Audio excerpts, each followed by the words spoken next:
You are now listening to the smooth, mellifluous sounds of Red's Room Podcast. Enjoy.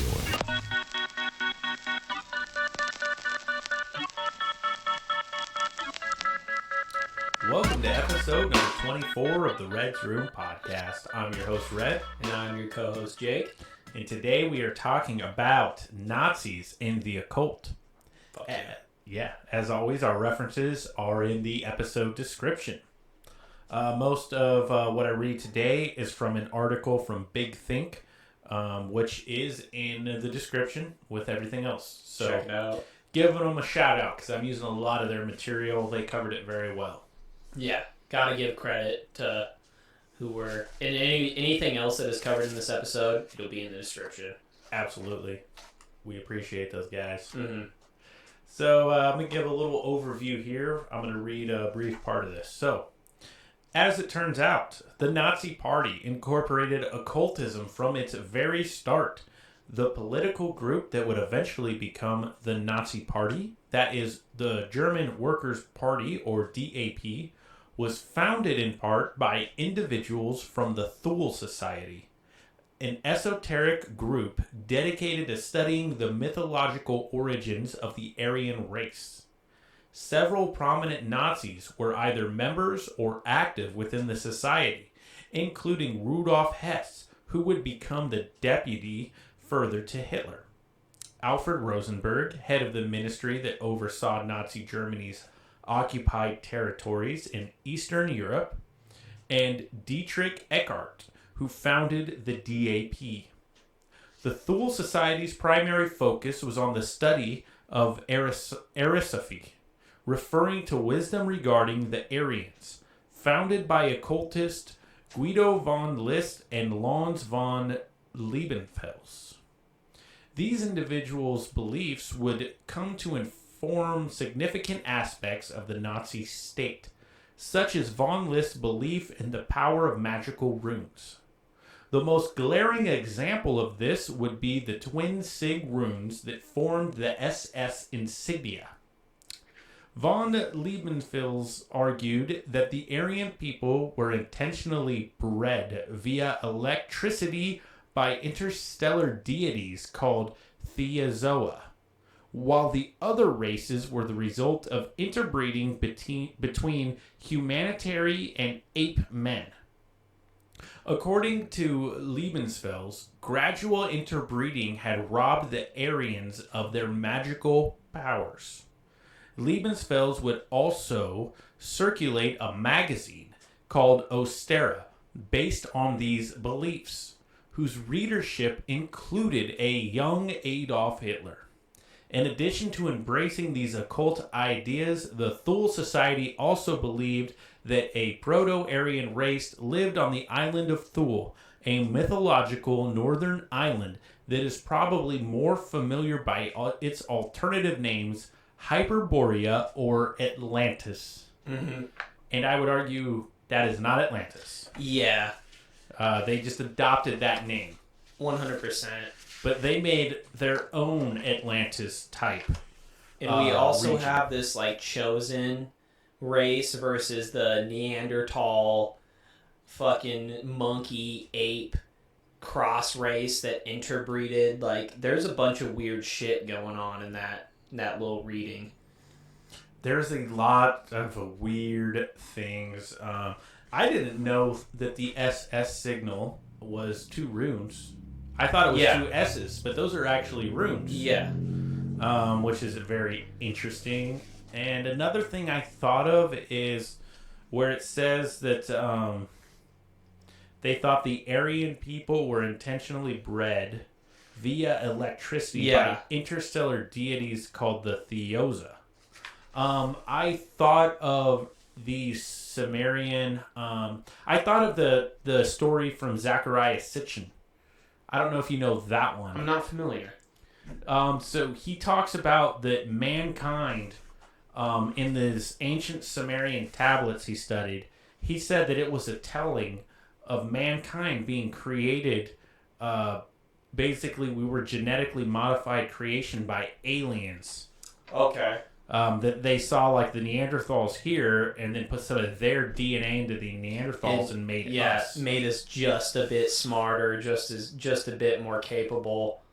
Yeah, that was what his interpretation of these ancient Sumerian tablets led him to believe. And it kind of does make sense a little bit because Neanderthals are stronger, more rock-headed, to where we're a little bit weaker, but a lot smarter, and that's what, And there's a big gap in, like, how did our brain size double so fast? Yeah. It doesn't...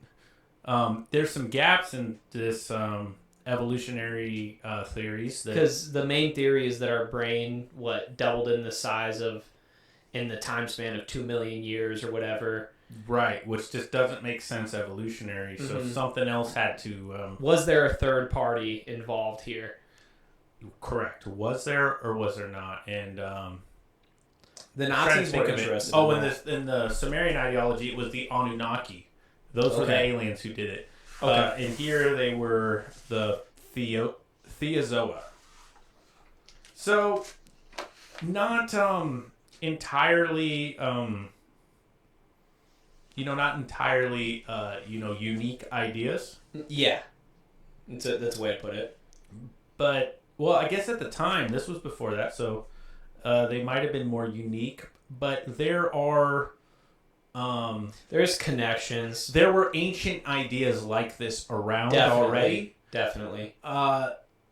The only really terrible part about this is the root race idea, the idea of an Aryan race. Yeah. And the way that they made it so racial. That's definitely the thing. The huge problem with this ideology. If you wiki the Aryan race, there's a definition, and then below that there is the Nazi definition. And I'll read it real quick. Mm-hmm. In Nazi ideology, a white, non-Jewish person, especially one of Northern European origin or descent, typically having blonde hair and blue eyes, and regarded as belonging to a supposedly superior racial group. So they have that whole superiority idea that blonde hair, blue eyes, you're not a Jew, you're the chosen one. And it's like, come on, man. But this is what we're working with as far as Nazi Germany. This is what they believe. This is what the Nazis believed. And, that's what it is. Which, the root race idea was also part of Theosophy, which I thought of. Yeah. But I think in Theosophy, I don't think it was limited to white skin, blonde hair, and blue eyes. Probably. I think different. I think it included darker skin, brown eyes, and brown hair. I think it included all the races. I feel like Theosophy, that it's more of an intelligence, enlightenment kind of thing, not based on how you look. Yeah. More. Yeah, where the Nazis more cared about what you looked like on the outside. Yeah, and these magazines, the Ostera, that these guys put out, which they weren't Nazis, but this is where the Nazis got their ideas from. Mm-hmm. But those magazines that Hitler read, and many people back then read, had very, very derogatory depictions of Jewish people in them. Yes. They basically depicted the Jewish race as the ape men that this is all according to them, that bred with the Aryans and diluted their pure blood. Diluted the pure blood, which is just... It's horrific. fucking Ridiculous, man. It's horrific that they did this. But yeah, that is where the whole ideology of Nazism gets its start, was from these guys and their pamphlets they put out. Yes. Okay. Get back on track here. We covered that pretty good. Let's go into the next part. Himmler's Rasputin. Alrighty. Yet, despite all of its connections to the origins of Nazism, the Thule Society eventually dissolved prior to Hitler's rise to power. In fact, a great number of German occult societies were shut down, though not because of a sudden surge of skepticism or rational belief. Instead, occult-related activities and organizations were often suppressed in Nazi Germany at the behest of Heinrich Himmler's Rasputin-like personal occultist, Karl Maria Willigett. The point of this was to ensure that Karl's own brand of occultism would be the eminent philosophy of the Nazis. Karl had developed a religion centered on worshiping the Germanic god Ermin. According to Karl, German culture dated back to 228,000 BC, a period of time when the earth had 3 suns and was populated by giants, dwarfs, and other mythical creatures. He also claimed to be descended from a line of kings from this period of time. It should also be noted that Karl was a diagnosed schizophrenic. Yeah. Hearing those last few sentences I was getting, is this guy fucking crazy or what? 228,000 BC. 3 suns. 3 suns. Like, come the fuck on, man. It's so funny how you let it. That was so perfect, the lead up to you. This is beyond, like, Lord of the Rings and, like, Star Wars. Yeah. It's just insane. Yeah, this is far. He's literally insane. Yeah. Literally insane. That's what it fucking seems like, man. Okay. Let me fit 2 more paragraphs on this part. We'll talk more about it. All right, let's do it. Himmler, who was an avid follower of the occult, consulted Karl on a wide variety of issues. Using Karl's prophecies, Himmler chose the castle Willisburg to serve as a base of operations for his SS troops, and established a room in the castle with a crystal representing the Holy Grail. Karl also helped in the design of the rune-covered Death's Head rings that the SS troops wore, personal awards that Himmler issued himself. Himmler was particularly attracted to Karl's brand of paganism, as he disliked the Judaic origins of Christianity. Yes. After the end of World War II, Himmler believed that the old Germanic gods would be restored, leveraging his influence and his boss's desire to see a Germanic paganism. Karl attempted to stamp out competing philosophies to his Erminism. 100%. I chose, by the way, to use the name Karl. They chose his last name, but I felt like calling him Karl really helped, helped point out how insane this is. We're listening to schizophrenic Karl. Yeah. This could be a crackhead down the street. Schizophrenic Karl. Yeah. He has the fucking answers for y'all. Like, what are we talking They're about? all cross-eyed and cracked out, and he just has these, like, end-of-the-world ideas. Maybe, hey, Karl the Prophet. Man.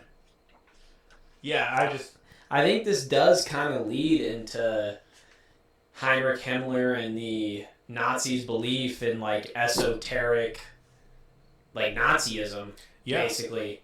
A quote I had here is, Heinrich Himmler is credited as a founder of esoteric Hitlerism, aka Nazism.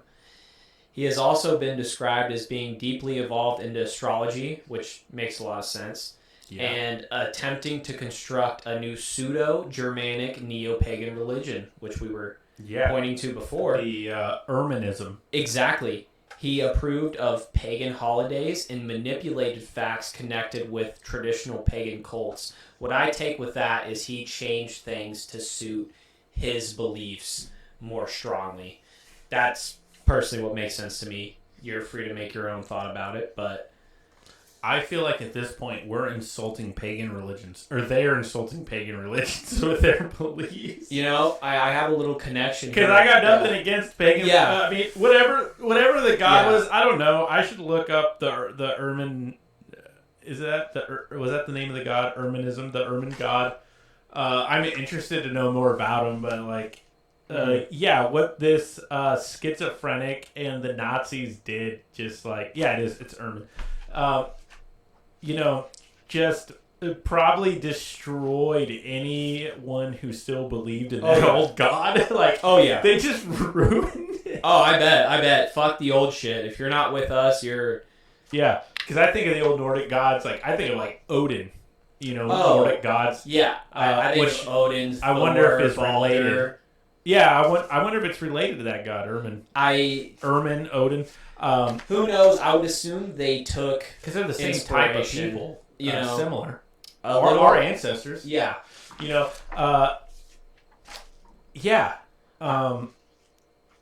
I don't know. I guess that was it. I just feel bad for the old gods. I have a little connection with all this weird esoteric shit. Yeah. And just occult shit. The last quote, I have another little connection here. Legends related to the Nazi fascination with the occult go on.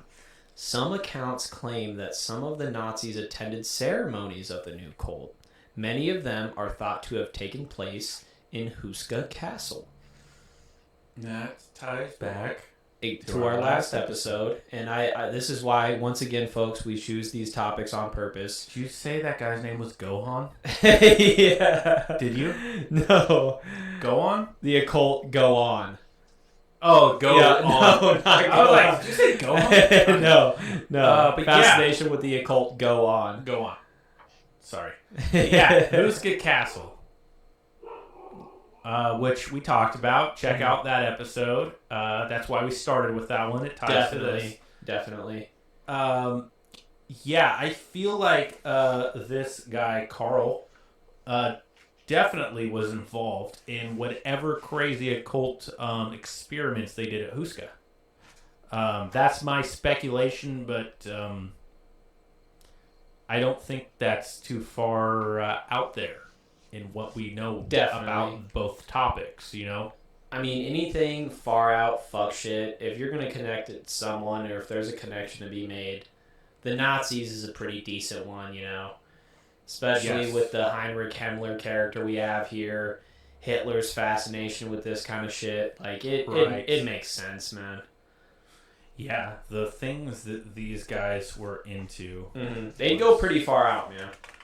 Well, I will say they did not discriminate. Nothing was like woohoo to them.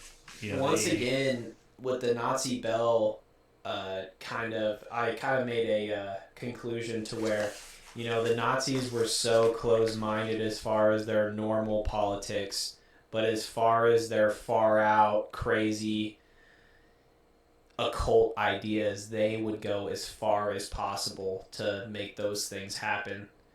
Mm-hmm. It's pretty sad to think about, but it's interesting at the same time. Like, they went out of their way to do this, but they didn't, in the other ways. Gotcha. Just an interesting thought. Yeah, no, it is. It was weird that they had a crystal representing the Holy Grail. What that's all about, Yeah, what is that all about?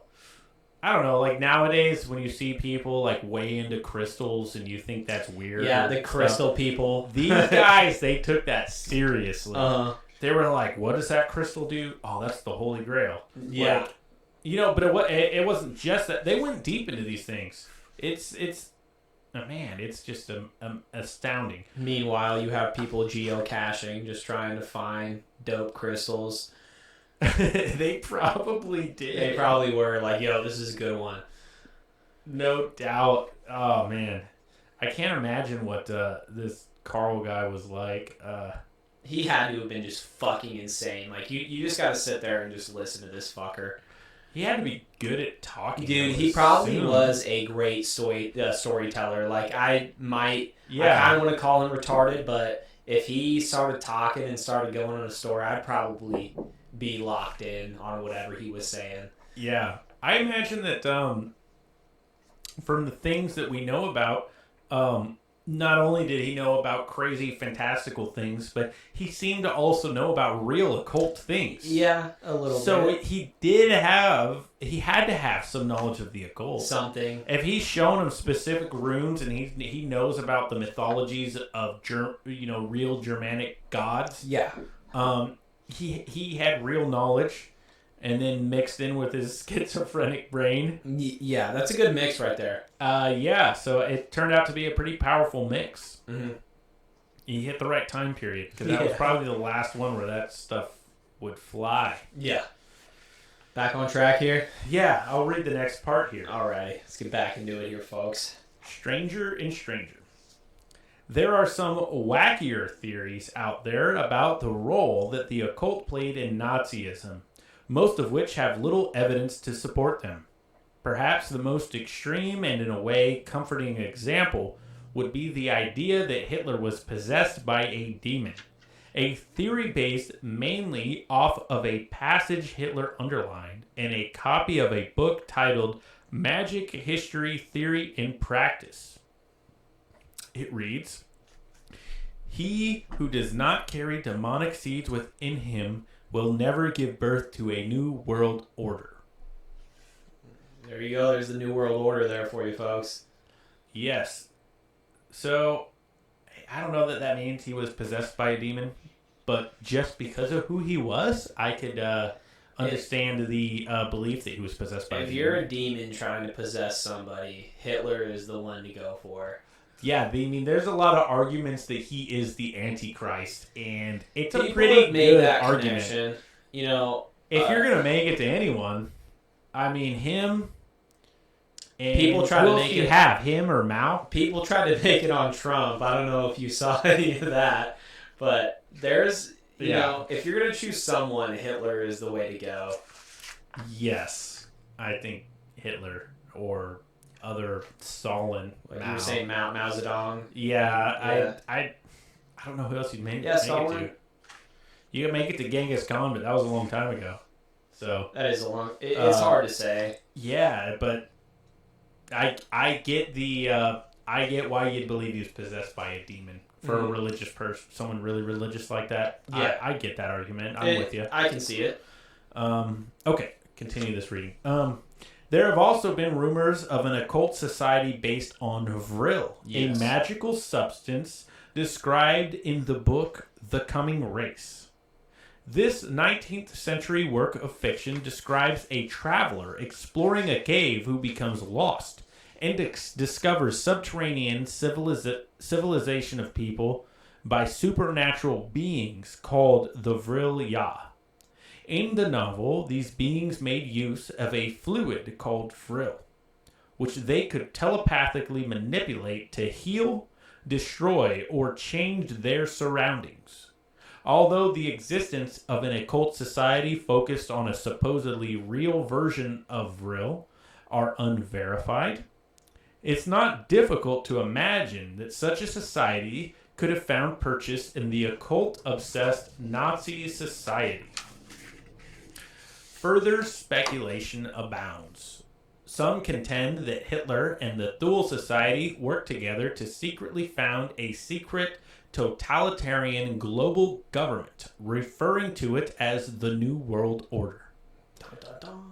Others claim that infamous occultist Aleister Crowley had made contact with Hitler and that Hitler had been trained in mind control techniques to control the crowds of Germans he addressed during his speeches.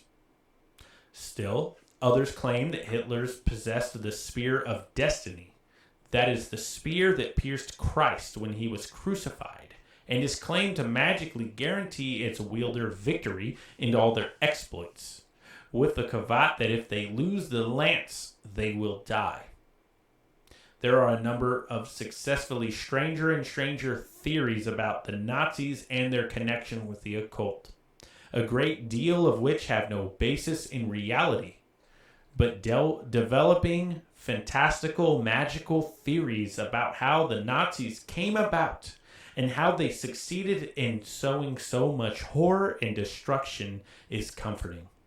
If they possessed occult power, then we wouldn't have to confront the horrible truth that regular flesh and blood humans are capable of terrible things all on their own. Yes. I like the way the article wraps that I up. like the ending there as well. Yeah, I get what they're saying. Yeah, you can help dampen the evil that they were able to accomplish if they were able to accomplish it with fantastical forces. Yeah. But yeah, people are capable of terrible things. It's just the truth. But I think he has something on the Vril. Let's go back to that. That's what I'm going to go back into the Vril right here. So, the myth of Vril was quickly co-opted by the same Victorian mystics who inspired it, then passed down into the hands of German occults. One of them, the Thule Society, backed Hitler and the Nazis. In a 1960 book, two French authors asserted that the Nazis had sought to build UFOs powered by Vril. From there, it wasn't too much of a leap for others to suggest that, perhaps, Hitler had actually fled to Antarctica, made contact with underground Aryans, and began plotting a Vril-powered reconquest. A few influential Holocaust deniers celebrated the coming of the Fourth Reich, while more recent American writers have incorporated the theory into the right-wing New World Order mainstream of conspiracy thought. In short, the Nazis and or aliens are already here. And before we go crazy into this, this is coming from a New York Magazine article, which we will have linked below. Oh, man. Well, it's got to be right-wing conspiracy. Of course, right? But, man, that sounds like Hollow Earth. It definitely sounds like Hollow Earth. And the Fourth Reich. Dude, man, that's blood-curdling. That's another plot for a video game or a movie right there. Oh, that's been in movies. Yeah. That's been in several movies. The Fourth Reich. Everyone. The Fourth Reich. Man, I'm scared of the Fourth Reich. Yeah. Forget that.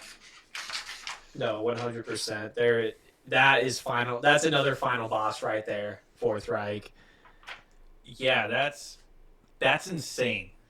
So it said that he contacted Aryans inside the Earth, and they had seeking to build UFOs powered by Vril, which is this. So is like Thule or Hyperborea or Atlantis inside the Earth in this story? That's what I kind of make the connection to. Did they find it in Antarctica? So is said. Oh, come on, it's gotta be Hitler right. had actually fled to it. There's other shit. We talked a little bit in the Admiral Byrd episode about maybe the Nazis having a base in Antarctica, you know, and some Hollow Earth connections and some crazy shit. Yes, they flew into Hollow Earth through Antarctica. No, exactly. Oh man, who comes up with this shit? I guess I looked up a little bit when Himmler talked about esoteric Hitlerism. Mm-hmm. I did a little Wikipedia search on that, aka esoteric Nazism. So I'll do a little bit more reading here for y'all. Okay. Esoteric Nazism, also known as esoteric fascism or esoteric Hitlerism, refers to a range of mystical interpretations and adaptations of Nazism. After World War II, Essic interpretations of the Third Reich were adapted into new religious movements of white nationalism and neo-Nazism. They included beliefs in finding a mythic Hyperborea, which we covered earlier. In Greek mythology, the Hyperboreans were mythic people who lived in the far northern part of the known world. Jocelyn Goodwin and other authors such as Nicholas Goderic Clark have discussed the connections between esoteric Nazism and Vril energy, Agartha civilization, underground UFO bases, as well as Hitler's and the SS's supposed survival in underground Antarctic bases. So we kind of made connections between that in different parts throughout this podcast, and this is on the wiki. I didn't know that the Hyperboreans were Greek mythology. You can click on the wiki. We'll have it linked right down in there. I missed that. I looked up Hyperborea, and that was literally that sentence that I read off about that. About them? It's straight from wiki. Okay. And another thing that connects to that is when I referenced the Agartha civilization in that last sentence. The Agartha civilization, this is the wiki, it is a legendary kingdom that is said to be located in the inner surface of the earth. It is sometimes related to the belief in a hollow earth. So I feel like this is where we have more Hollow Earth connections and more Atlantis connections. But that's connected in Greek mythology, huh? The Hyperborea, not Agartha. Oh, not Agartha. Okay, No, okay. No. But the mythical people who lived in the far northern part of the known world, that is the Hyperborea in Greek mythology. Okay, and that leads to the Thule civilization. Mm-hmm. Gotcha. I'll do one more double check as we talk just to make sure I didn't sell the bag. Just to make sure I didn't sell the bag here. Man, I feel like they just throw Atlantis in there just because they can. It's an easy connection to be made. Yeah, but it's not even the same region of the globe. Because Atlantis was, more in the Atlantic Ocean. But they're going way north. Which, if you Google this, you will see it. It's very north on the map, like above Ireland, is where they thought Thule was. Yeah. So it's way far away. I just wanted to give you a couple of receipts. That's where I found that it. That's the North Pole, isn't it? Yeah. That's a map of the North Pole. The far northern people. Yes. The farthest northern part of the world. Oh, that's interesting. Yeah, it is interesting. Maybe Once again, Admiral Byrd did find it. Yeah, maybe Admiral Byrd. And I obviously For not those who- co-signing all this. There's no way you can see this, but yeah, it's like the ancient map of the North Exactly. Pole. And Where we'll have people- that linked. It's where it's believed the Garden of Eden was. Is that by really some too? people. Yeah, that's another theory. So if you see it, it's like a giant circle with like a lake in the center, and it's divided in quarters by rivers. Yeah. And that kind of fits the biblical description of Eden. But yeah, that's what people believe. So they think it was like That's a good little connection there. they think it was when it was of a different climate. Yes. And it was a green area. Yes. That's where the Garden of Eden was. And Okay. the rivers went into the four corners, and it was. But yeah, it's all mythological and fantastical. Yeah. And it fits that they are continuing on those fantastical ideas in this Hyperborea ideology. Yeah, it's a cool one. It's definitely a cool one. Yeah. But, yeah. So, what did we end with here? Nazis are crazy. They literally Yeah. listened to a schizophrenic, and they took Yeah. mythology. Maybe some theosophy. They took it all. They fed it through a schizophrenic filter, Through this one Carl guy, yeah.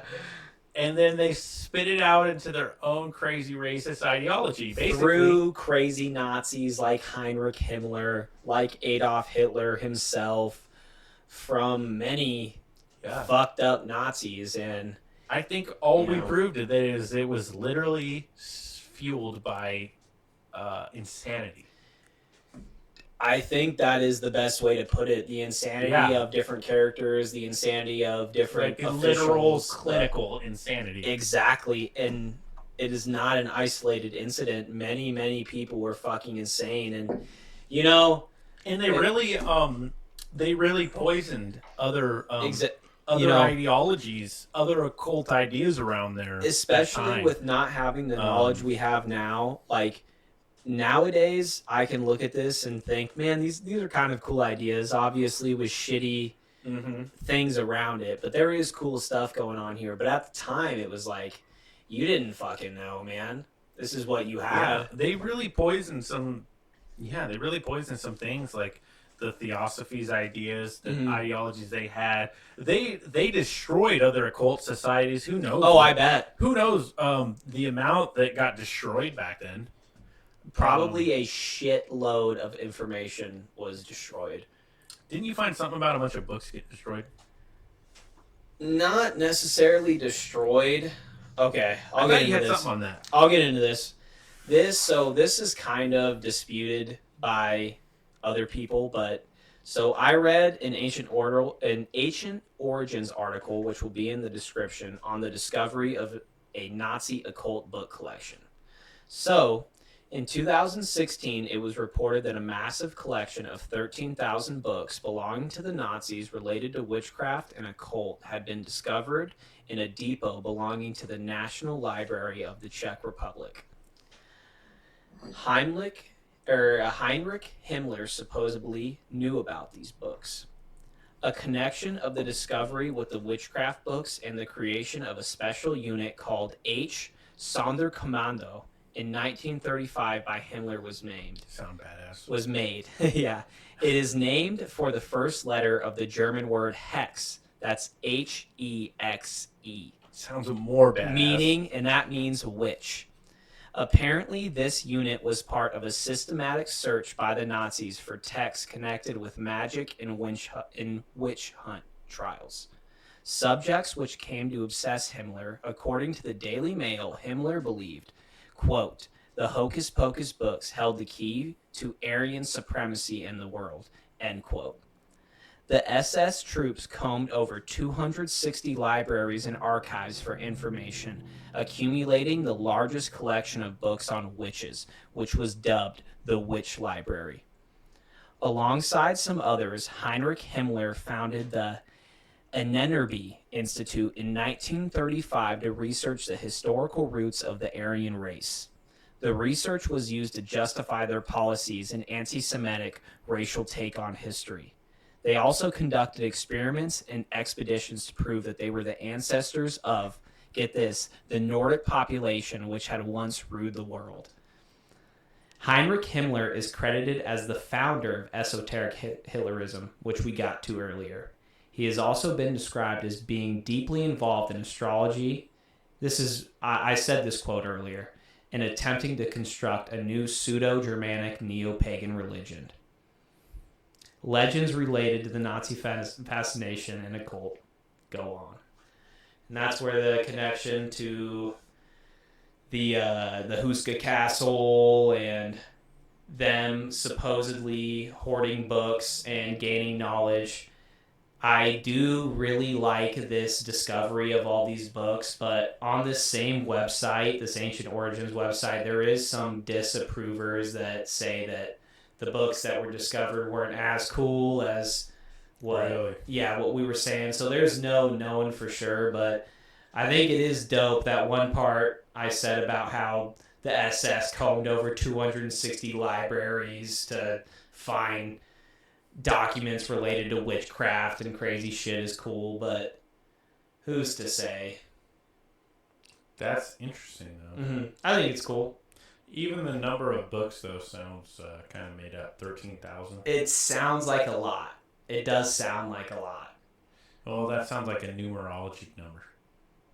Like they made up that number. Yeah. Yeah, but it's interesting. I can see it. I could see there being books, though. I mean, they made a lot of shit. They made a lot of shit up in general too. So I have no doubt that they were hoarding occult books, though.